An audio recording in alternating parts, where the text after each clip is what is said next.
చేసుకుంటలేము మేము. ఈరోజు సెక్రటరియట్లో మా మంత్రులు ఎంటైర్ మా క్యాబినెట్ అందరు సీనియర్లే, చాలామంది నాయకులు, వాళ్ళందరూ కూడా 9 ఏళ్ళు సెక్రటరియట్లో ఉన్న బెంచీలు, బల్లలు, కుర్చీలు, ఆ కంప్యూటర్లు అన్నీ బూసుపట్టి ఉన్నాయి. 9 ఏళ్లలో పరిపాలన లేదు. ముఖ్యమంత్రి సెక్రటరియట్కి పోయింది లేదు ఆ రోజులల్లో కేసీఆర్. అవన్నీ బూజు పట్టిపోయినాయి 9 ఏళ్లలో. మొన్న సీఎం రేవంత్ రెడ్డి మా క్యాబినెట్ అయిన తర్వాత అవన్నీ దులుపుడికే చాలా టైం పడుతుంది. అన్న ఫైల్ అన్ని ఇట్లా దుమ్ము వస్తున్నది. 9 ఏళ్లలో ఒక్క ఫైల్ చూడలే కదా. ఇప్పుడు వాళ్ళ దుమ్మంతా దులపాలి, ఇప్పుడు ప్రజలను పరిపాలించాలి, ప్రజల కష్టాలను చూడాలి. ఇది మా యొక్క క్యాబినెట్, మా మంత్రులందరూ అన్ని శాఖల మంత్రుల పనిచేస్తున్నారు. మొన్ననే ఇది కాళేశ్వరం బ్రిడ్జ్ స్తంభం మేడిగడ్డ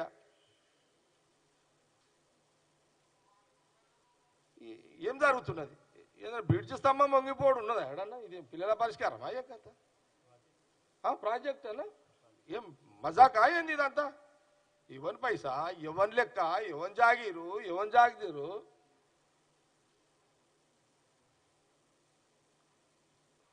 ఎప్పుడన్నా కాంగ్రెస్ పరిపాలనలో డ్యాములు కట్టిన ఏమన్నా ఊసిపోయాడ, స్తంభాలు ఊసినట్టు కనబడ్డది? ఎప్పుడన్నా క్రాక్లు వచ్చినట్టు కనబడ్డది ఏడన్నా?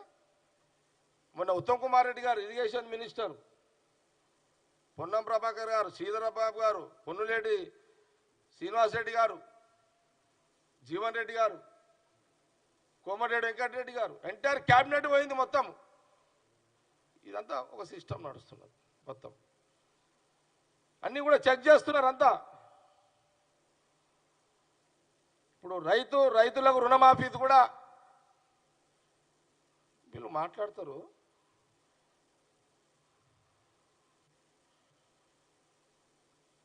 మీరు ఈ రుణమాఫీ మీద మాట్లాడే నైతిక హక్కు అటు కేసీఆర్ గారు కానీ ఇటు కేటీఆర్కి హరీష్ రావుకు ఉందా? మీరు మనుషులేనా అసలు? మీద నోరా లేకపోతే ఇంకేదన్నా? నాది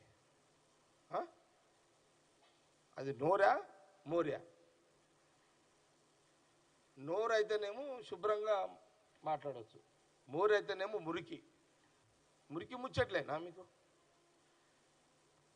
మీరా 2 లక్షల రైతు రుణమాఫీ 25 రోజులు అయ్యింది. మీరు 1,00,000 రూపాయలకు 4 ఏళ్ళు టైం తీసుకున్నారు, 4 కిస్తీలు. 1,00,000 మాఫీ కాలేదు, మళ్ళీ 1,00,000 రూపాయలు మిత్తి అయింది. ఈడనేమో ఈడ మాకేమైనా ఖజానా ఉంచిపోయినారు మీరు? పెద్ద పెద్ద రంధ్రాలు చేసిపోయారు. ఖజానా ఇచ్చినారా మీరు మాకు? కేసీఆర్, కేటీఆర్, హరీష్ రావు ఏమన్నా ఈడ పెద్ద గుంతలు తవ్విపోయారు ఈడ మీరు. మా ఫైనాన్స్ మినిస్టర్ డిప్యూటీ సీఎం నెత్తి వాళ్ళ కొట్టుకుంటున్నాడు. ఇదేం పంచాయతీ రా నాయన? ఈ 6 లక్షల పంచాయతీ ఏంటి? ఇప్పుడు ఈ 6 లక్షలు ఎట్లా? ఈ 6 లక్షల కోట్లు అభివృద్ధికి ఎప్పుడైనా మనం ఒక దందా చేస్తాం, ఒక బిజినెస్ చేస్తాం. బిజినెస్ 1,00,000 రూపాయలు పెట్టి మీరు కూడా ఆలోచన చేయండి, జర్నలిస్టులు కానీ మేధావులు కానీ తెలంగాణ ప్రజలు ఆలోచన చేయండి. 1,00,000 రూపాయలు పెట్టి ఒక బిజినెస్ స్టార్ట్ చేస్తాం. ఎందుకోసం చేస్తాము? 1,00,000 రూపాయల మీద ఒక 10,000 అన్న 20,000 లాభం వస్తే నెలకు దాన్ని మిత్తి కట్టుకోవాలి, 1,00,000 రూపాయలు మిత్తి కట్టుకోవాలి. బిజినెస్ తెచ్చింది, మిగతాది పిల్లలు నడుపుకోవాలి. ఇది కదా సిస్టమ్. ఎవరన్నా అడిగితే చెప్తావు నువ్వు. ఛాయ్ అమ్ముకునే మన తమ్ముడు ఎవడో రోడ్డు మీద ఉన్న ఇడ్లీ బండి అమ్మ తమ్ముడు అడిగినా చెప్తాడు, ఏనా నువ్వు ఎంత తెచ్చుకున్నావు అప్ప అంటే, అరటిపళ్ళ దుకాణం నేను 50,000 మిత్తి తెచ్చుకున్నా సార్, ఇంట్రెస్ట్ పోగా ఇంట్రెస్ట్ కట్టేస్తా, మళ్ళీ అసలు ఇంత కడతా, మళ్ళా ఇంత పిల్లలకి ఇంత తీసుకోపోతా అని మన రోడ్డు మీద మనం టీ స్టాల్స్ ఆడేయడం మనం